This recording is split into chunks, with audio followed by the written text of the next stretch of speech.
E aí, já pensou em ganhar muito dinheiro com um canal de corte igual esse daqui que você está assistindo? No primeiro link da descrição temos um aulão para você que quer começar um canal de cortes e faturar muito aqui na internet. Também teremos planilhas que irão te ajudar na hora de organizar a produção do seu canal. Tá esperando o quê?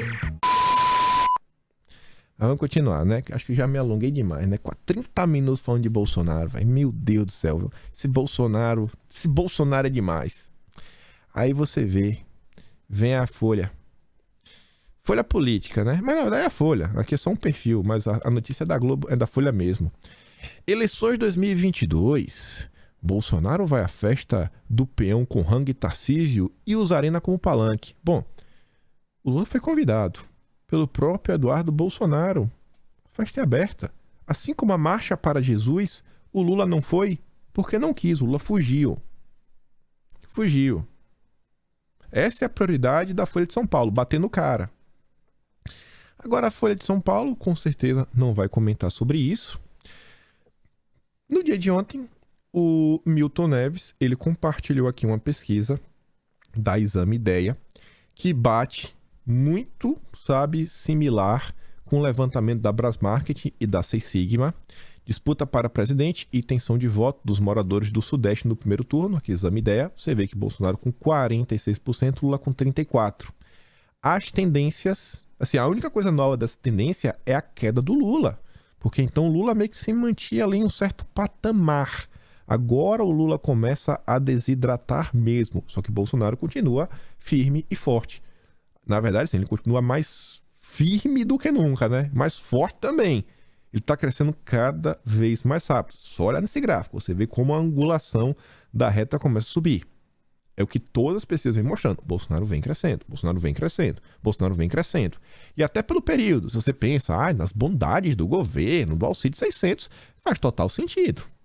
Esse gráfico, ele realmente reflete o que a gente vem vendo aí na imprensa, nos noticiários. Tá lá, né? Sobre as pesquisas, não vou nem falar no Sudeste. São Paulo, Modal Mais, Futura, Bolsonaro 5 pontos na frente. Paraná Pesquisas, basicamente 5 pontos na frente. Brasmarket, Seis Sigma, Exame Ideia, uns 10 pontos na frente. E atrás? Bom, atrás tem a IPEC, que foi paga pela Globo. Tem a Datafolha, que foi paga pela Globo, em parceria aí com a Folha de São Paulo. E empatado, você tem a FSB, paga pelo BTG do Esteves. Vamos ver as pesquisas que vão ver ao longo dessa semana. Ainda sobre pesquisa, a turma do Diário do Poder solta uma nota falando o seguinte, agregado mostra a diferença de só meio ponto pró-Lula no Sudeste. Estudo agrega pesquisas estaduais para o presidente realizada pela Potencial Inteligência para o Diário do Poder. Aí diz, o Lula teria 38,6, Bolsonaro 38,1, após a atualização da média do levantamento, que incluiu as pesquisas realizadas nos 4 estados esta semana. Na semana passada, Bolsonaro tinha 32,3, cresceu 5,8 pontos, enquanto Lula perdeu 3,3. A tendência, você também vê aqui, né? Bolsonaro realmente crescendo muito e o Lula também tendo uma queda acentuada. Segue esse mesmo padrão visto na Exame Ideia. Aqui tem um gráfico maior. Segue o mesmo padrão das tendências. Eu acho que o homem vai ganhar, viu? Acho que o homem vai ganhar. Ainda mais quando eu vejo uma nota dessa. Guilherme Amado tá preocupado. Campanha alerta Lula de que não há vitória no primeiro turno sem evangélicos. Estudo da campanha do Lula aponta que o eleitorado evangélico é vital para a eleição em primeiro turno. Não vai ter não, viu? Deus no controle. Aí veja só. Era para ter colocado isso aqui com outras coisas que ligava aos evangélicos. Mas o Eric Figueiredo traz outro dado que eu acho que é extremamente positivo para Bolsonaro, principalmente quando eu lembro da nota do Estadão falando do crescimento de Bolsonaro na classe C. Que a classe C hoje não é C de comida, é C de carteira de trabalho, o que as pessoas estão procurando. E aqui, né, o Eric é o presidente do IPEA. Evolução do quantitativo de pessoas ocupadas no Brasil é o recorde histórico da série. 101 milhões de brasileiros empregados. 91% da população na força de trabalho se encontra ocupada. Aí você junta com isso daqui. As obras da Transnordestina avançam e são a prioridade para o governo federal, atravessando 35 municípios em Pernambuco, 28 no Ceará, 18 no Piauí. A ferrovia conta com mais de 1.700 quilômetros de extensão. Vamos em frente, trabalhando para dinamizar a economia do Nordeste. Falei para vocês também que o Lula sofreu algumas críticas ao longo do dia de ontem. Como todo editorial do Estadão que critica o Lula, do meio para o fim, eles tentam igualar Bolsonaro para criticar da mesma forma. Mas beleza, vamos olhar a parte do Lula só. Entenda as diferenças entre mensalão e orçamento... Ah não, esse aqui é outro. Primeiro é um. Entenda a diferença entre mensalão e orçamento secreto. Os esquemas que Lula comparou no Jornal Nacional. E aí a matéria descreve que enquanto o mensalão era corrupção, aí eles vão falar do orçamento secreto. O orçamento secreto é uma forma assim meio que de corromper a democracia. É corrupção? Não. Ah, beleza. Não é corrupção, não. Eu só queria saber isso. Ah, mas a democracia... Não. Beleza, eu sei que não é corrupção. Agora chora. Pode chorar à vontade. O editorial mesmo é esse daqui, ó. Chega a ser cruel Lula se esquivar de criticar a ditadura venezuelana a pretexto de respeitar o povo daquele país. E vamos dar uma olhada. Só nesses 3 parágrafozinhos. Lula, ora vejam, é favorável à alternância de poder na Venezuela? Foi o que o candidato petista disse a jornalistas estrangeiros no dia 22 passado? No entanto, recorreu ao conceito de autodeterminação dos povos para dizer que não deve se meter no que acontece na Venezuela.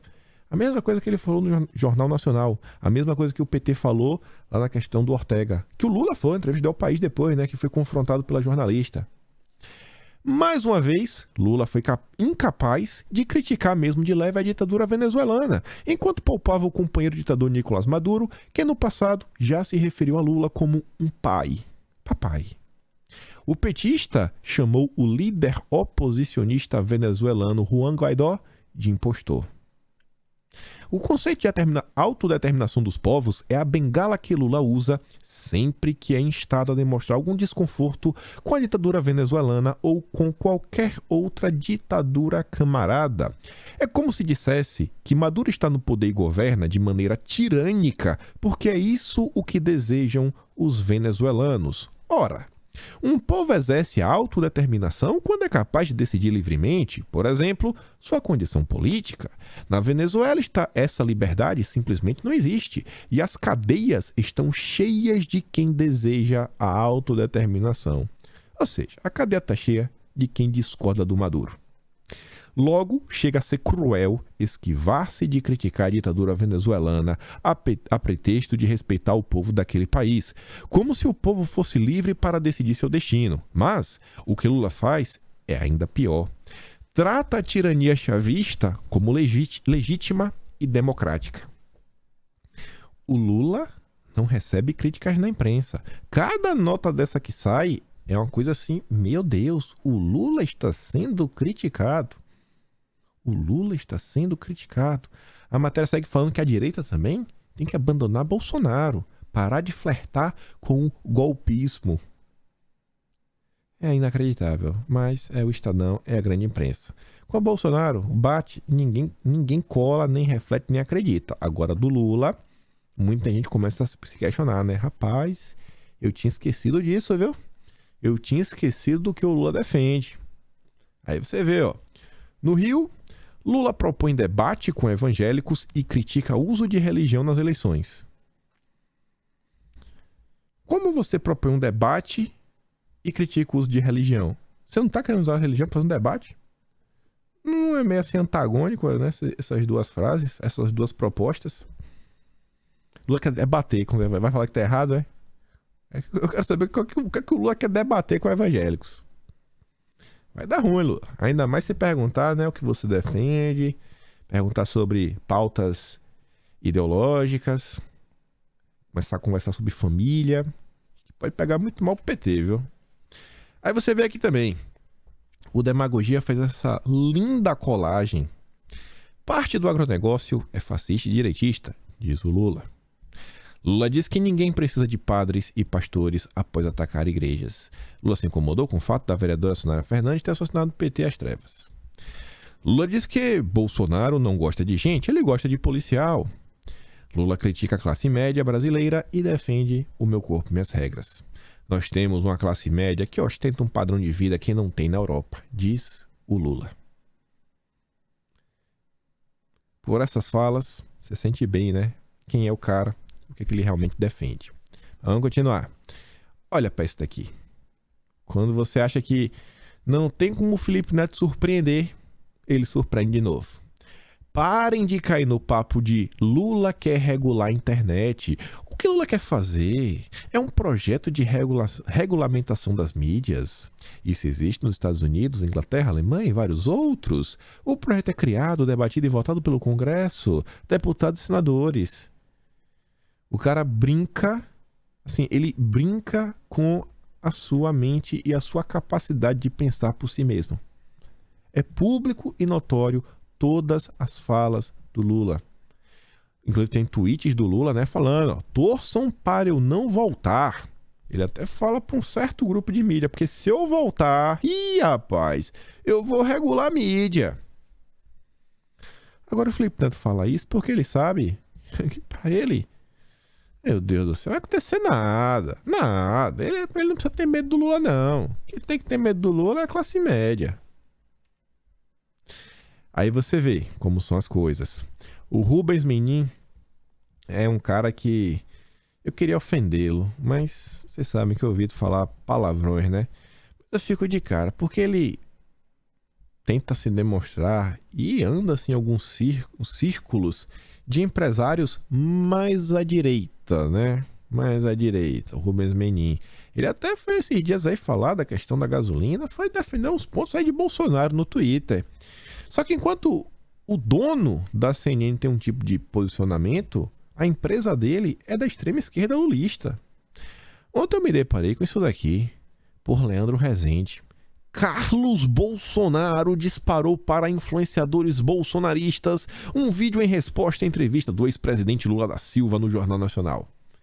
Pronto, falando que o Carlos fez um vídeo e que mandou e que as pessoas iam divulgar e que ele rebate quando mostra que o Lula, sabe, quando o Bonner fala que ele está absolvido, está solto, está livre, leve e solto, é vítima da sociedade, e o Carlos rebate, mostra. Eu falei, meu Deus do céu, senhor, como é que pode chamar isso aqui por meio de uma análise séria? Segundo lugar, cadê a responsabilidade? Obviamente a gente sabe, com o interesse disso, obviamente todo mundo sabe, porque eles falam tanto do Carlos Bolsonaro, que depois que Bolsonaro vencer, vão falar, foi golpe, foi através de fake news, disparos em massa, Bolsonaro não é legítimo, e vão tentar, né, tocar o terror pra cima de Bolsonaro, como fizeram em 2018. Acham que o povo é besta, que o povo não percebe. Aí, veja só, chegando perto aqui de Lula na Globo. No Jornal Nacional, Lula e Ciro falam 5 minutos a mais que Bolsonaro, campeão de interrupções. O Vilimigo diz, tratamento desigual. Em toda a matéria da Folha, apenas o primeiro parágrafo informa. O restante são vários parágrafos tentando justificar e minimizar o que fez a dupla da bancada do Jornal Nacional e jogar a culpa em vocês sabem quem. A culpa por ter falado menos é do próprio Bolsonaro. A culpa de ter sido interrompido é de Bolsonaro. A culpa é sempre dele. É sempre dele. O Poder 360 fez esse pequeno levantamento aqui nesse gráfico, nesse infógrafo. Quanto tempo falou? Quem começou a perguntar e quanto tempo? E a média de audiência. Você vê que Bolsonaro está disparado na frente, né? Em audiência, e foi o que menos falou.